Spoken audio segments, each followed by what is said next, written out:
Winning the Nations League, winning the Gold Cup, none of that means diddly squat now. It's sink or swim time for Gregg Berhalter's boys as the 2022 World Cup qualification campaign begins in earnest this week with 3 tricky games, beginning with a trip to Estadio Cuscatlan to take on El Salvador on Thursday, which you can stream live and exclusively on Paramount+. I'm your host alongside Jimmy Conrad, and we are talking CONCACAF World Cup qualifiers, baby. Qué Golazo begins right now. Thank you, everyone, for listening. This show couldn't exist without your support, so please, if you haven't done so already, make sure you follow, like, subscribe to Qué Golazo wherever you get your podcasts, and leave us a review. And make sure you follow our YouTube page. Check that little bell thing on top, so anytime a video goes up, you get to watch it first. And Jimmy Conrad, welcome. I can barely see your face, but welcome. I'm here representing the U.S. men's national team, or I used to, and now I'm a has-been. I'm officially a has-been, Heath Pearce, but what a lifetime of experiences I've had playing for the team. And I say that because we're going up against El Salvador on the road in CONCACAF. There's a lot of naysayers out there, a lot of Euro snobs like, oh, CONCACAF's so easy. Anybody can qualify. You know what? Then you come over here with your stupid European team and come make it happen. Hey, it's not that easy. Hey, Jimmy, I'm going to change my profile from like husband, father to has-been father, son, because I'm right there with you. But listen, I was to go off from the top for El Salvador. I was looking at the Nations League final, going back. I was looking at the Gold Cup final, watching that stuff, watching the atmosphere, and I was like, wow, that was really intense. But now I feel like I may have oversold the atmosphere to Mark McKenzie, who I host a podcast with, a number of others that I spend time with or talk to on a regular basis, saying, hey, you survived the CONCACAF game. And then I went back and watched the game that I played against El Salvador in 2009 in a qualifier. And I didn't remember the context of everything. I just remember us drawing. We were down 2-0 with 15 minutes left. They were putting the ball in the box from everywhere. And now it started all come back to me going, oh, that's CONCACAF. That is a little bit different than playing an away game in the U.S. and you're playing in this hostile environment. The crowd was loud. Like even back then, I think it was 720p like pixelation. So it wasn't the highest quality to see, but it had that darkness to it, Jimmy, when you play a night game in Central America where the lighting isn't great, the pitch isn't great, and all these factors started to roll back into me. So I'd love to talk a little bit more about just the actuality of that as we start to build out what the lineup should be for the U.S. against this El Salvador side. Obviously, a few changes. Timothy Weah was injured over the weekend. He's not going to be in, so that affects perhaps the lineup that you want to roll out or see Gregg roll out. There's rumors of Pulisic not quite being ready after testing positive for COVID and not playing a match. He's obviously in camp. Not sure whether they're going to use him. Perhaps you've seen an official statement, maybe not. But really want to focus on first on this U.S. team and then sort of move on to El Salvador, where we talk a little bit about what they're going to have to do to get the result they want, what their expectations for this game are. And then we'll do a rest of a whip around on CONCACAF, including Mexico, which we want to make sure we talk quite a bit about as well. Sound good?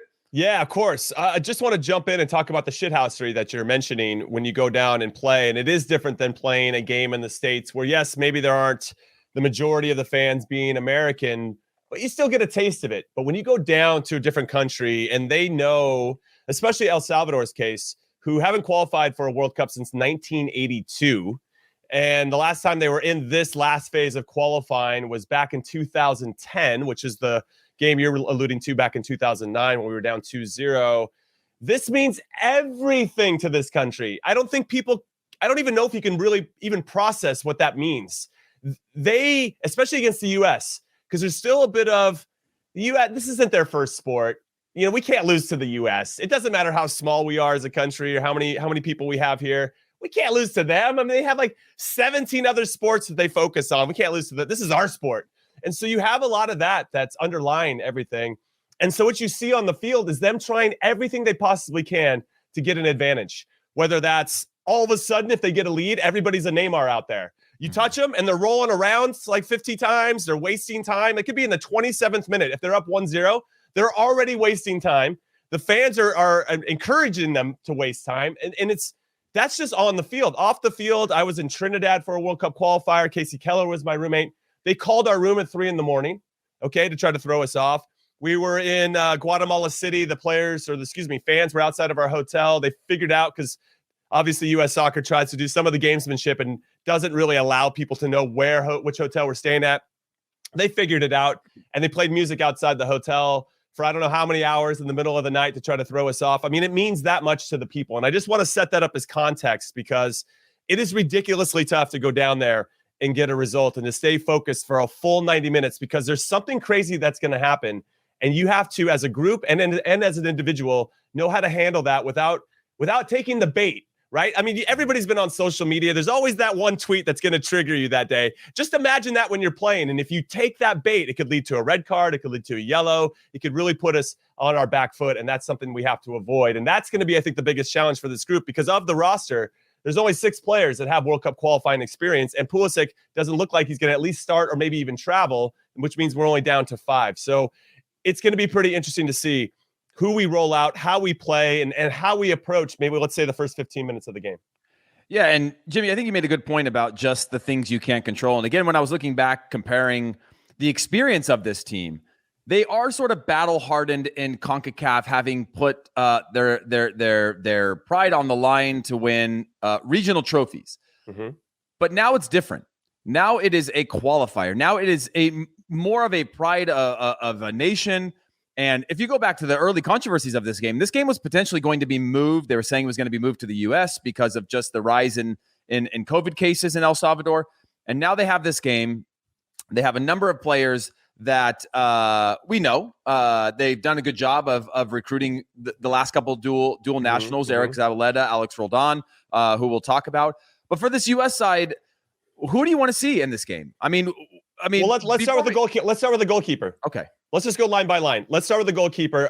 I think that Matt Turner should be the guy for this particular game. I know Zach Steffen comes in with a little bit more experience and obviously playing for Manchester City, where even if he's not the number one there, he's still getting peppered by some of the world's best players in training every single day. That's going to also get him better. But he's been in this a little bit longer, but I feel like Matt Turner's the hot hand. You can tell he's got a ton of confidence, and not that he would lose that if he didn't start. But that's the first big decision, I think, for Gregg Berhalter.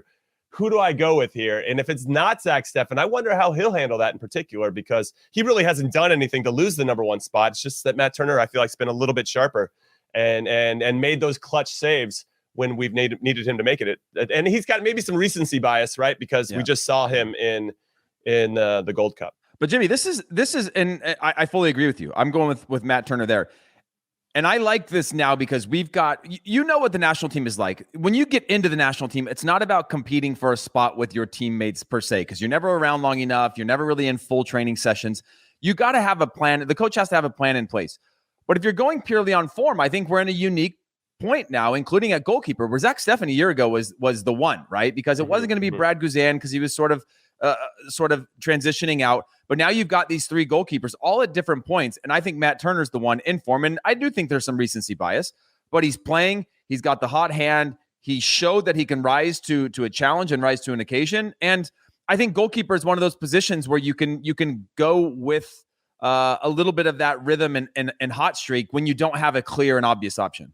You know, I'm with you. We're on the same page. And this is going to be an interesting Zach Steffen will play, and or Matt Turner will play if they don't play in this first one. I think that Gregg is going to give one of those two guys one of the games. And it's just a matter of, does he go with Matt Turner against Canada or Zach Steffen against Canada? I think we're going to see a flip-flopping. That's my own personal take on that. I know that, 3 games in 8 days is a huge and heavy load, especially with the travel, 2 away games, coming back to the U.S. to Nashville for the U.S. to play against Canada. Do you think even at goalkeeper you've got to rotate the squad? You don't have to. And I actually was surprised when Matt Turner played every single Gold Cup game. I thought, okay, against Martinique or whoever else we're playing against, the kind of the gimme game in our group, maybe we'll see somebody else. Maybe we'll see whoever. I can't even remember who the backup goalkeepers were, Sean Johnson or Brad Guzan in the Gold Cup. But we saw Matt Turner all the way through. So isn't that a sign, though? Isn't that a sign that there's a belief where it's like, I need to know who my goalkeeper is. So I don't want to rotate and now have a pool of 5 goalkeepers. I know that I've got my 3. I want to know which of those 3 is my 1. That to me is how I read into that.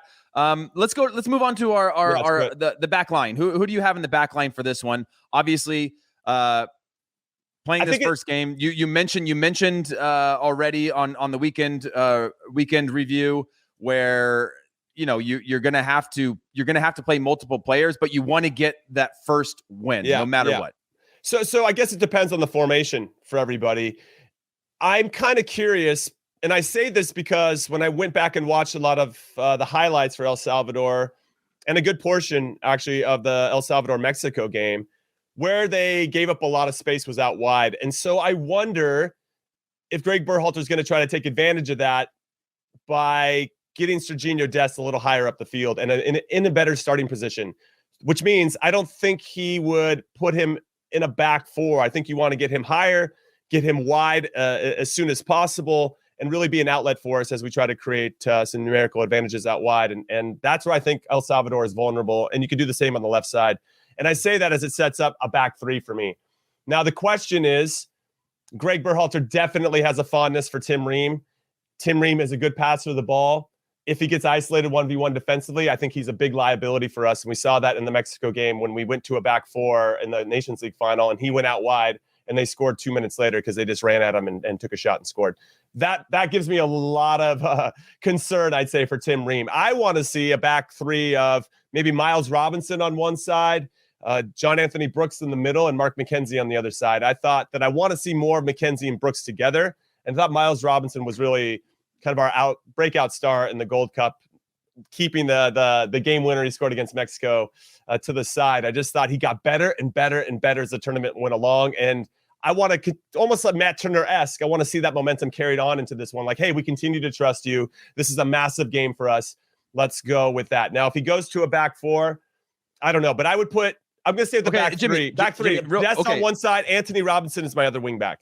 Okay, Anthony Robinson as your other wing back. Yeah. And then who were your I said Robinson because he played like the left-sided center back in the Gold Cup. Yeah. And Sands is on the right. And then John Anthony Brooks in the middle, and then Mark McKenzie on the right side. Okay. So Mark McKenzie obviously hasn't played a ton of games recently in Belgium. Been in and out, was playing really, really well. They went into the Champions League campaign. Hasn't featured a ton, which is a worry for me. My question for you is on that back three, and then we'll move on just to keep things moving. What happens when it doesn't work? Right? So where do you go back to your back four at that point? Because I don't think the U.S. is. I don't think that for me. The U.S. can't confidently play 90 minutes at a back three against El Salvador in El Salvador, because if there is gaps and El Salvador can find those gaps, it becomes a very disjointed back three, right? That requires a good bit of experience and understanding positionally. So where do you think that can transition into a back four from that point? Yeah, it could. I think the only concern would then be, are you putting Miles Robinson out wide left, to try to overcome maybe the lack of speed that John Anthony Brooks and or Mark would have in that position. And obviously all three of those guys will be playing out of position. So that's why I could see Gregg Berhalter playing Tim Ream, who could slot out into that left side if needed, if they wanted to slide into a back four. But again, we saw that in the Nations League final, and honestly, within 5 minutes, Mexico had scored once we slid into a back four. It changed. We had Kellen Acosta kind of push out wide to help out as well. So it's tough. The only thing I could see about us getting away from a back three and starting in a back four is so that we could have a double pivot of Tyler Adams and Kellen Acosta. Yeah. And then you could have Weston McKennie kind of float a little bit, I think, in midfield and just go find the ball, right? And go pick up the ball and not have to worry about his defensive responsibilities as much. So it just kind of depends. If you just want to have that single pivot and just have the number 6, the Tyler Adams in there, that means Acosta's probably on the bench. And I don't know. Kellen Acosta's been quite vital for us for both. He was vital in the last qualifying campaign in these away games. He was busy, had a ton of energy, and that's exactly what you want. But you also need composure, right? And I think you had some good points in there. And when I look at Tim Ream, I was going through the lineup, same thing, and I was like, we got to get some experience in here, right? I mean, I need a DeAndre Yedlin. I know what he's got, and I know I much prefer Sergiño Dest, but like maybe Dest is my against Canada game. It's funny you say the back three or back five, by the way. Do you think a back three is a more defensive or attacking setup? Because I see this U.S. team much more of an attacking setup in a back three because it's allowing more advanced positions for some of our skill players and creating different types of spaces and angles for our midfield three versus it being more protection in the back. I think in theory, it's more protection at the back, but I've yet to see this U.S. team feel super comfortable in that back three where it's like, okay, the shifting and the movement, the cohesion of the team, they know the advantages of that back three. No, I agree with you. That's a great point in terms of comfort level. When we look back at the Nations League final, I'm gonna reference that because we had Ream, Brooks, and McKenzie as the back three. Dest was on the left as the wing back. Very quiet that game, if everybody remembers. And when I saw it on paper, I was like, Dest and Pulisic in front of him? Yes, inject this into my veins. And I thought Mexico actually did a very good job of keeping those two in particular a little quiet. Not to say they were invisible. They were trying to go find the ball, but Dest couldn't really do what he does. And when he's on the left side, he has a tendency of wanting to cut in with his right. It makes sense. He's a right footer, but that just runs right into the Mexican pressure. El Salvador is not Mexico. So I think that we could take advantage of that. And then we had DeAndre Yedlin as the other wing back in the Mexico game as well. So we've tried it. And you're right. To your point, we didn't seem entirely comfortable. And ultimately in that game, we scored all 3 goals on set pieces. So it wasn't something we got out of the run of play. It wasn't like we just created, I guess the penalty, the winning penalty was created by a good movement in the box on the run of play. But ultimately, that's not where we generated a lot of offense. I don't remember actually us establishing too much of a rhythm in that game. So to your point, a back three might not be something that we're comfortable with. That said, I want to see Serginho Dest as the high wing back on the right side. Anthony Robinson just scored recently for Fulham. I feel like he's a ton of confidence, but there's got to be some discipline from both of those players so that we can shift. And that takes a little bit of the pressure off the central midfield to have to be the guys cleaning up everything that's transitioning back the other way. All right, so let's move on to your midfield lineup. Who do you have in there? Obviously, likely no Pulisic in this one, no Timo Weah. So it starts to change sort of the dynamic of the team and could create opportunities. So if you're talking about a back, so we'll have a central three. Sure. Who do you have in that? Okay, so back four, I will go with the double pivot of Tyler Adams and Kellen Acosta. I just think you got whoever we go at center back, could be Zimmerman, could be anybody, and you have those two guys in front of you. It's going to be very difficult, I think, for El Salvador to play through the middle. They're going to have to go out wide.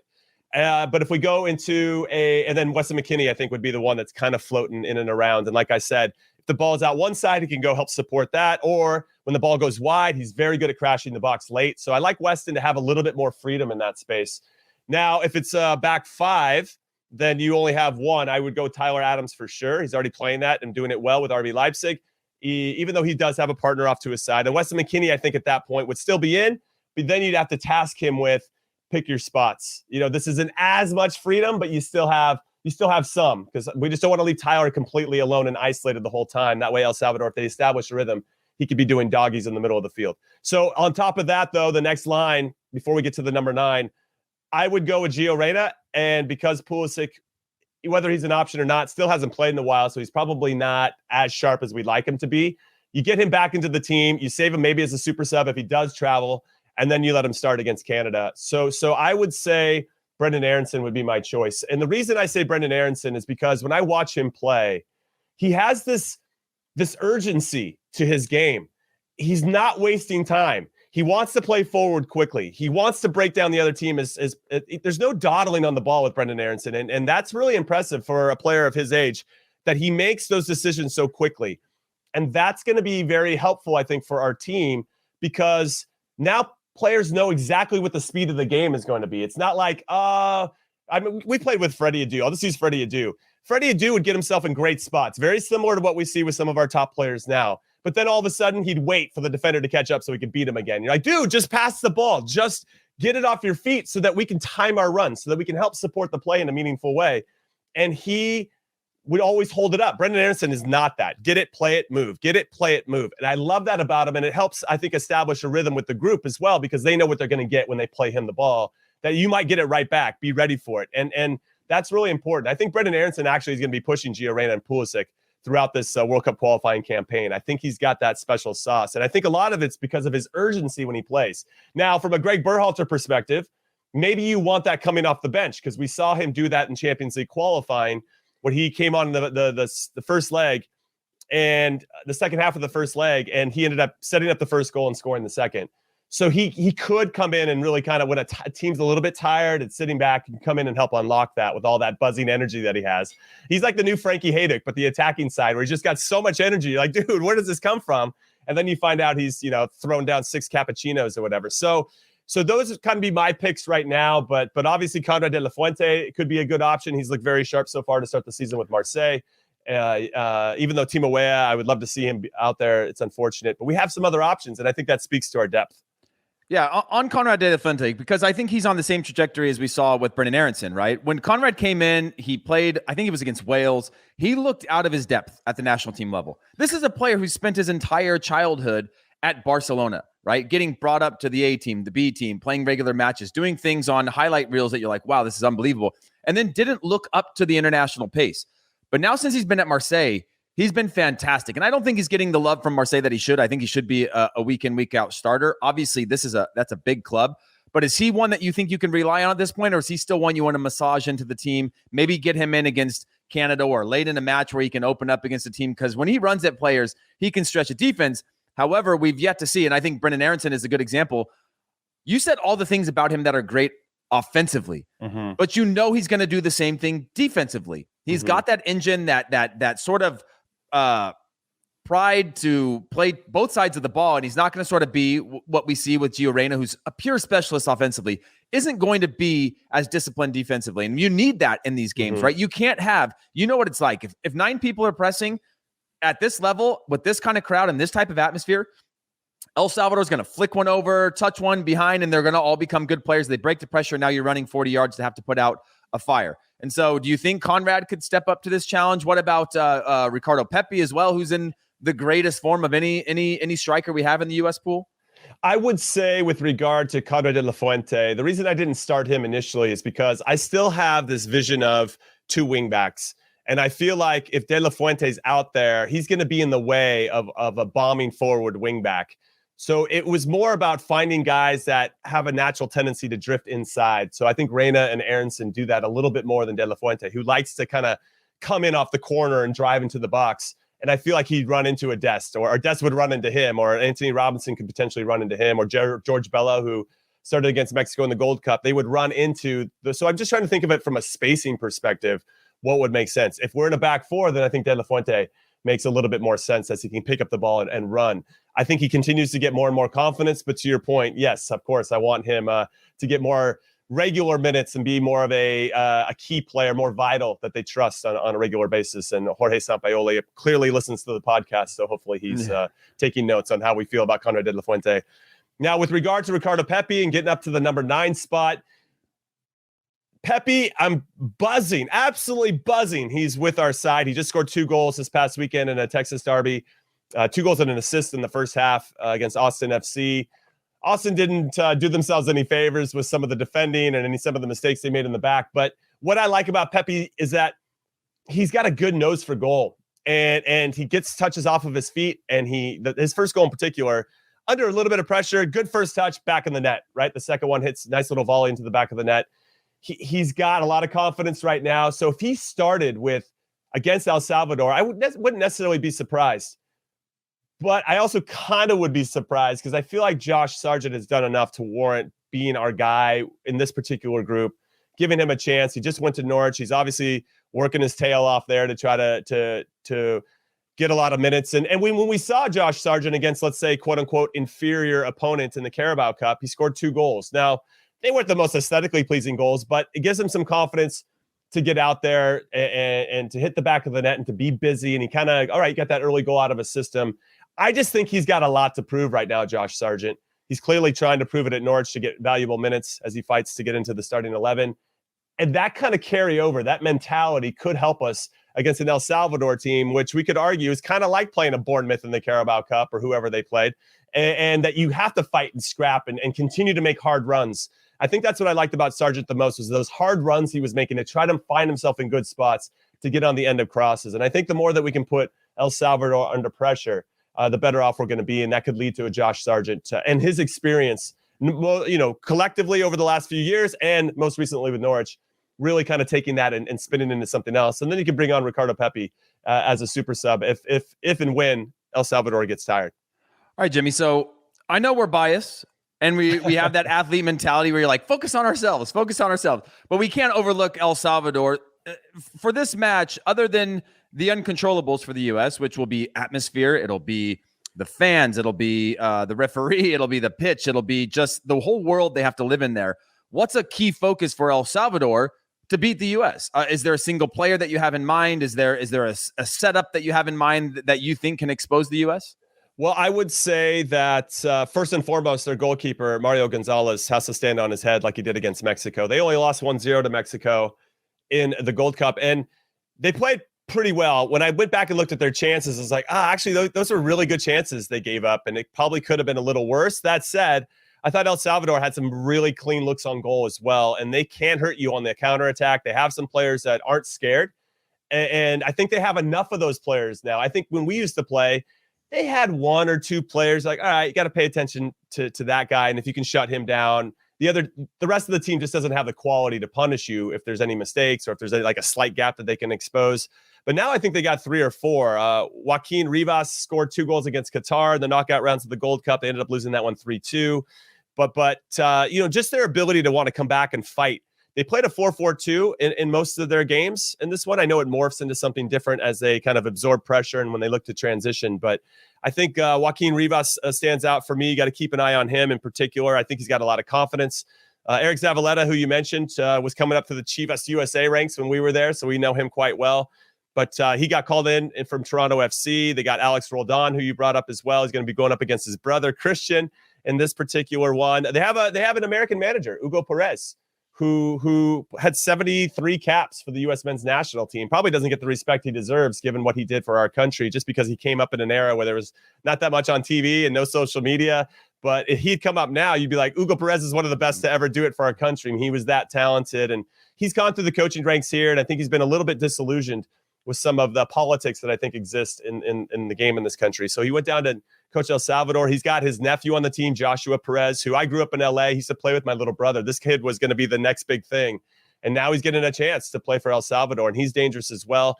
What I fear the most, actually, Heath, though, outside of the players that I'm mentioning, and obviously the goalkeeper having to stand on his head, is just the drive, this inner drive to want to beat the U.S. We've seen it.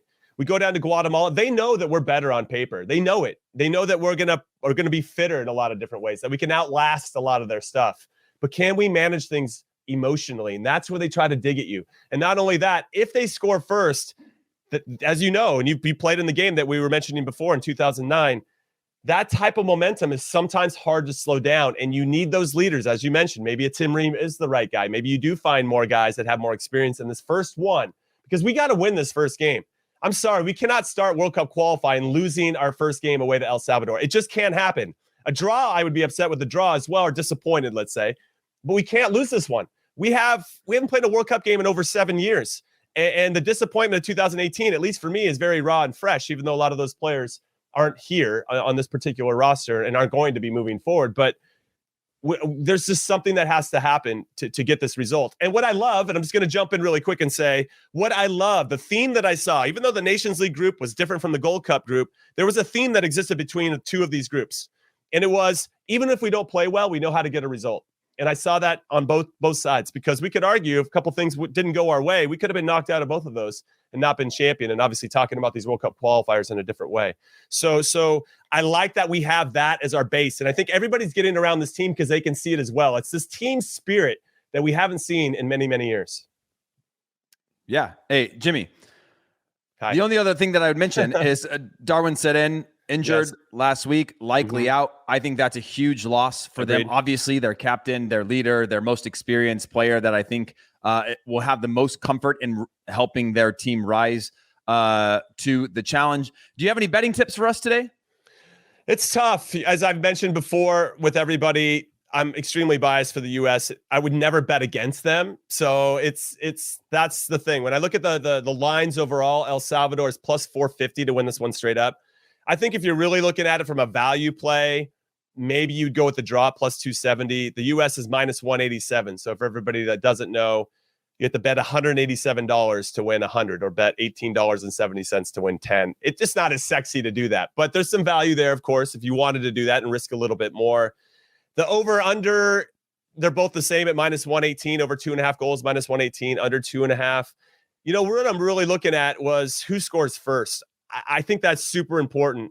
And I think the U.S. are going to try to push to score first, especially in the first half, to try to quiet the crowd, get everything under control. That's minus 143 for them to score first. If you think El Salvador is going to score first, the value there, especially in the first half, is plus 175. It's tough. It's tough. I don't know where you're leaning towards this. I mean, what's your score? Let's work backwards, Heath, because I'm kind of curious about your prediction, and then I'll give you mine. But what do you think the score is going to be? Just from experience, I think you're looking at 1-1, 2-2, low scoring affair. I don't think this gets out of control at any point. There's too much, Jimmy, you know what these games are like. There's so much angst in them that a 1-0 lead for either team, someone wants to lock it all down and go, okay, it's 1-0, we're still in it, right? The U.S. could be behind. I remember a lot of these games where you're like, well, we're still in it. We just need one chance. Eventually, they're going to open up. We're going to score that one chance. We'll take our point because we know we can win these games at home. And so I always lean towards the low-scoring draw in these matches because they happen time and time again. The U.S. is successfully or has been successful scoring late in games. In these qualifiers, is just stay in it, wait for your one chance, and run. Do a little smash and grab, run away with a point back for your home games. Okay, no, the draw is so tricky, but that's where I think there's a lot of value. I think the U.S. are going to win by 1 goal. So now it's up to you, everybody at home. Do you think they're going to get a clean sheet here? Because if they do that, that's plus 119 for them to get a clean sheet. If you think that both teams are going to score, and I'm leaning kind of towards a 2-1 to the U.S., that is plus 250. If you think both teams are going to score and it's a draw, plus 450. So there's some good value there.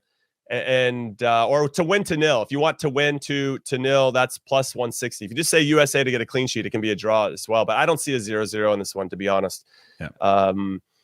It's hard for me because my heart gets in the way, and you got to be as practical as possible when you're hitting the betting lines.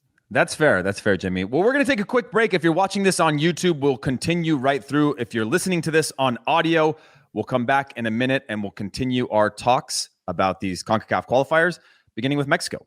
We'll be right back. Time to move on to Mexico. Obviously reduced to a single game ban, fan ban at Azteca. Originally it was 2. There was some sort of loophole where both the men and the women have to pay that price for no fans, which gets them to those 2 games. I think that's at least how I read it. No Raul Jimenez. I was, oddly enough, and no Chucky Lozano. I was reading about this, and both of them had such crazy injuries that I was so caught up in the summer of soccer that I kind of just forgot about just the extensiveness of those injuries. And so when I was looking up, is Raul Jimenez coming in? He's obviously Premier League, not being, these red listed countries that have high COVID cases or high risk COVID kind of trajectories. All I could find was that there was all these quotes that was like, he's just happy to still be here, like lucky to still be here from the injury that he had and things like that. And it really put it into perspective for me. And obviously that's not what I want to focus on, but I started to go through this Mexico side and realize how much depth they have, but they are missing some key players going into these first couple matches. What's your initial take on this Mexico team and the roster that they're putting together for this first round of qualifiers? Yeah, it's tough. No, I mean, not only are they missing Raul Jimenez and Lozano, Diego Lainez still hasn't played after his injury in the bronze medal match of the Olympics. Hector Herrera, who was laughably, I mean, I think he's a terrific player, but he should not have been the player of the tournament in the Gold Cup when the U.S. did everything they needed to do. They should have gone to an American player, in my humble opinion. So he's out. Hector Moreno, who we know, great guy and a stalwart for them in the back line, has yet to make his debut with Monterrey this season.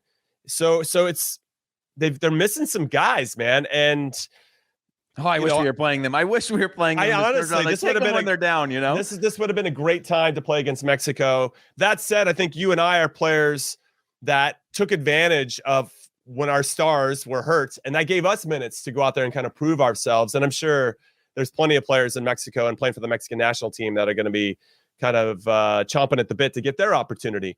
Now, without Jimenez, without Chicharito, of course, and Lozano, you got Tecatito, who's going to have to step up and be the guy. And I thought he was pretty good during his time over the summer to maybe take more responsibility under Tata Martino, the manager. Funes Mori, I think, he's got to do a little bit more if he's going to get in there and really kind of displace Raul Jimenez as the number 9 for Mexico moving forward. Henry Martin plays for Club America. He's coming back with a pretty good performance in the Olympics for them. Alexis Vega, a player from Chivas Guadalajara who did well for them in qualifying for the Olympics. I mean, he's a special player as well. And he's good. He's tricky. He can create space. He's got some ideas. I always feel like he's trying to solve all the problems that we're throwing at him, and he makes those decisions very quickly. So I like Vega a lot. So they have some options up top. Now it's just a matter of, can Tata Martino get them on the same page as quickly as possible? And this is going to be an interesting one. Now, we talk about Mexico, but they're playing against Jamaica, who are suffering from the ban. Mikel Antonio can't come in, all these players that they want to bring in. I feel bad for Jamaica because they have the players that could make a good run and maybe getting that third spot and qualifying. I think it's 11 players, by the way. They crazy. They had 3 or 4, not including Mikel Antonio, for Premier League. The rest are championship players. I mean, you're talking about a full squad. It feels unfair. I don't know how much you want to wade into the waters of this travel ban or all these rules that are coming out. And I understand that these clubs, they pay their paychecks, but there's something about playing for your national team that is unlike anything a club experience can offer to you. And to potentially, when you look at Jamaica and they look around and they see everybody on the roster and like, we got a squad. Our team is good. We can make a run at this. We could maybe finish in the top 4, and obviously the 4th place in CONCACAF goes into a playoff. But even then, we're not scared. We could take somebody over 2 legs. Now, Canada, I think, has really kind of started to own the number 3 spot behind U.S. and Mexico. But Jamaica's got to be thinking, Costa Rica, not the same. Honduras, not the same. Panama, not the same. We could get in there and be the 4th team. This is really handcuffs them to potentially drop points in all 3 of these matches, especially against a vulnerable Mexico team. It feels really harsh on Jamaica, and I wish, obviously, that the pandemic wasn't happening. But I just feel like, didn't they figure out how to play these tournaments over the summer? Can't there be some of these rules that existed then? And all of a sudden, you start to realize it's because the clubs are playing now, and they don't want to risk all their investment in all these players and take the chance that they could miss these players for a significant amount of time. Because I saw Ole Gunnar come out, the manager of Manchester United, and say, well, if we let him go, then when they come back, they got to quarantine for 10 or 14 days in a hotel and can't train, which I think is BS. I think they can train on their own at the least. It's not going to be like a complete drop-off. But then once they get back and start to get back to match fitness, they got to go on international break again, and it's a bit of a vicious cycle. So I can see where they're coming from, but to take away the opportunity to represent your country, God, that's a dick move, man. Yeah, it's really hard, right? Because you could at the club level, they would just move games. Right. If there was all these, and we saw it last year where it's just like, whether it's Champions League or other matches where it's like, I've got no players. Any chance that we can move this down the road a little bit, and they'll do it. And I think that's just really unfair. But like you said, it's a triple fixture window. Where do you find that window again? Okay, maybe you move it to the playoff round, and you can have a few of those things, and you bump things further down the line. But it just gets really complicated. And like you said, it's a vicious cycle. We're talking about 3, 3, 3, and like 2 and then 3 is in like total windows. Maybe I'm adding one somewhere in there, but it's a lot going on. And so Jimmy, and by the way, for anybody who knows, all those away matches you can catch exclusively on Paramount Plus. So make sure you have your notifications on. Want to make sure that's easy for you to find, to know that you can catch a number of these games throughout World Cup qualifying.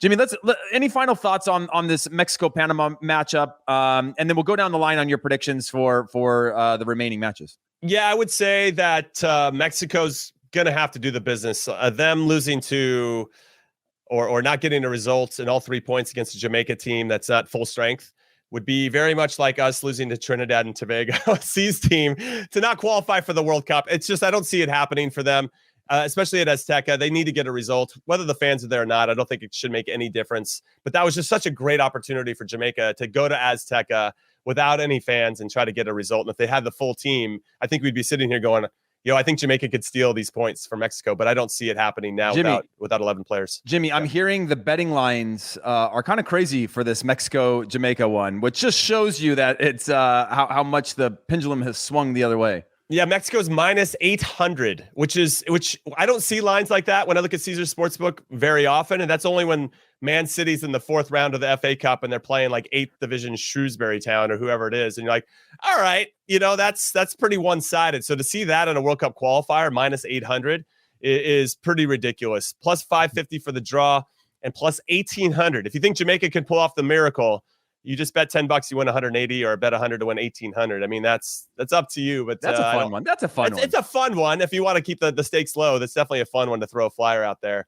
But I think when we start to run through all these games here, the home teams have to get something out of it. They can't miss out on this opportunity, not only to get points at home, but also to really establish themselves in the first game of World Cup qualifying. You don't want to lose points. You don't want to already be behind and now you're scraping the rest of the way. It really kind of sets the tone for the rest of the games, even though I know there's a lot this time around because we've opened it up to 8 teams instead of the famous hex. We're up to the ocho now.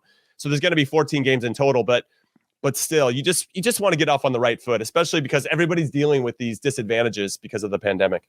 All right, Jimmy, Canada versus Honduras. Who do you got? I got Canada for sure.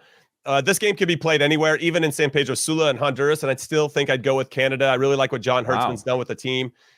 I think they've got a little bit more backbone. They've gone to Honduras before to try to get a World Cup qualifying spot back in the day. They didn't make it happen. I remember them losing 2-1 when they were in charge of that one for a little while. They're just a different side, and I think they have a different identity. I think they have a lot of belief in themselves, and when you add Alphonso Davies to the mix, Jonathan David to the mix, they missed a lot of players in the Gold Cup, and I still thought they were really impressive in almost every single game, and they deserved more than they got in the 1-0 loss to the U.S. in particular. I like Canada a lot. I think they want to prove that they're the third best team in the region behind the U.S. and Mexico and potentially on par with those teams. But because they're at home, my sentiments remain the same. They need to go out and they need to establish this right away. Anytime I reference Honduras, Costa Rica, and Panama, and I've said it before, they're in that transitional phase where their older players haven't aged out yet and their younger players just aren't ready yet to accept that responsibility. The U.S. was there for a little while. I would argue in that spot during when we didn't qualify for the World Cup.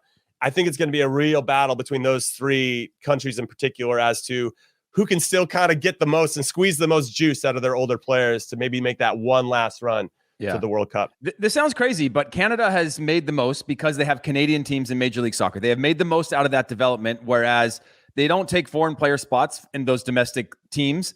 And whereas Central America, I think, is now fallen up having to compete against Argentina, Brazil for their top young players to come to the U.S. And I think that's boxed out a number of these players from the next phase of their development. It's not a knock on the Honduran League or the Panamanian League or other opportunities. Some of them are playing abroad, but I think that has changed and shifted the dynamic. And I think similar with the U.S. and now with Canada, my biggest fear with the U.S. with this group was like insanely talented, world-class youth players playing on this U.S. men's national team.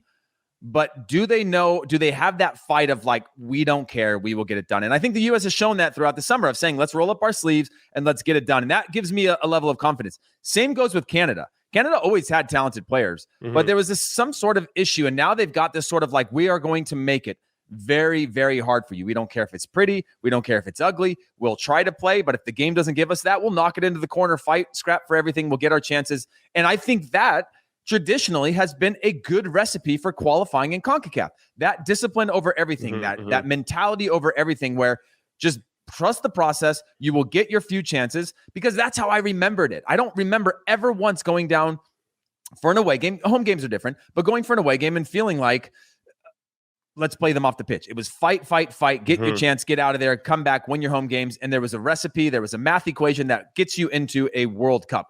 Quickly, Jimmy, Panama against Costa Rica. Yeah, I think that's going to be a draw. I think we have two teams kind of fighting that identity crisis that they're currently in. You know, they're both going to be missing some players, but ultimately, I like the draw here, plus 190. I'm going to throw everything, though, into a parlay parte, as I like to say, the La Fiesta Parlayesta here. And I like Canada and Mexico to win at home. I got the draw between Panama and Costa Rica because one of these four games is going to be a draw, and I think it's this one. I like the U.S. to win as well. So yeah, U.S., Canada, and Mexico all winning. The draw between Panama and Costa Rica, you put $100 on that, 667 in return. So I'm just gonna have a little fun. I'll put $10 on it and see if I win 66. But that's what I'm looking at right now, and I think it's gonna happen because, to your point, you got to win your home games. That's one part of the equation. Special sauce in qualifying. You got to win your home games, and then secondly, to your point too. It's less about tactics. It's less about, technique is important, of course, and tactics are important. But if you're not matching the intensity of your opponent, it's going to be a long night for you. And that's going to, I think, to be the biggest one of the biggest challenges for the U.S. and all these teams going into it. Because, yeah, it might be easy on paper, but once the games kick off, it's a different beast entirely. Love it. Jimmy, closing thoughts? I've got none. I feel like I've just talked everybody's ear off. Enjoy the games, everybody. We'll catch you afterwards. Yeah, and as you know, Jimmy and I will be with you throughout the World Cup qualifying. Obviously, more matches this week. Will be here live as a live recap after the U.S. takes on all of this CONCACAF region, but starting with El Salvador. And Jimmy and I will see you guys soon. USA, USA, USA, USA.